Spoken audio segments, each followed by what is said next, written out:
Normally when we talk about prejudice and discrimination, we are often talking about it in reference to different racial groups or different ethnic groups. And by racial group, I mean a group that's been set apart because of some kind of physical characteristics that have taken on social significance. And I think that this last part is really key because as a society, we really do behave as though some physical characteristics have more meaning than other physical characteristics. For example, skin color. We make a lot of judgments about people and we have a lot of stereotypes based on the color of people's skin. But the same is not true of eye color. And remember that both of these things, both eye color and skin color, are both genetically driven. But we've attached a kind of meaning to skin color that we haven't attached to eye color. When we talk about ethnic groups, we mean groups that are set apart because of national origin or distinctive cultural patterns.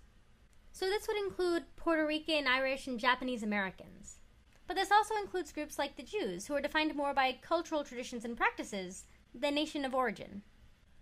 But while prejudice can be based on race and ethnicity, it can also be based on other factors like power, social class, or prestige.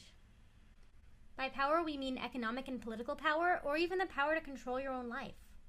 Groups with a lot of political power can get their candidates in office, and those candidates can then protect their interests. The same cannot be said of minority groups. These groups don't have as many members as majority groups, and therefore can't always swing the vote in their favor. At the same time, unfair hiring policies may lead to only low-wage jobs being available for minority groups.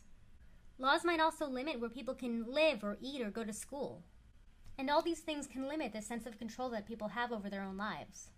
And that's actually not a very good house. Hold on, I'm going to take a moment to redraw that. When we talk about social class, there's always one important point to consider, and that's that status is relative.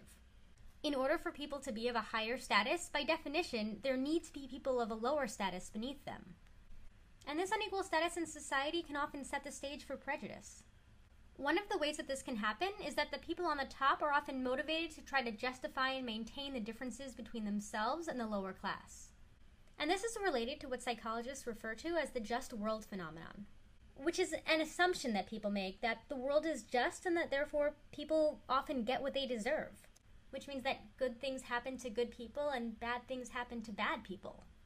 So people of a high social class might try to justify their own position in society by saying that people who are poor must be lazy, that if they just worked harder, they might be successful too.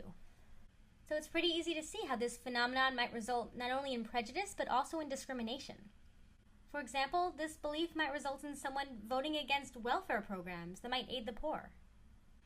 But what about prestige? Well, prestige is often based on occupation.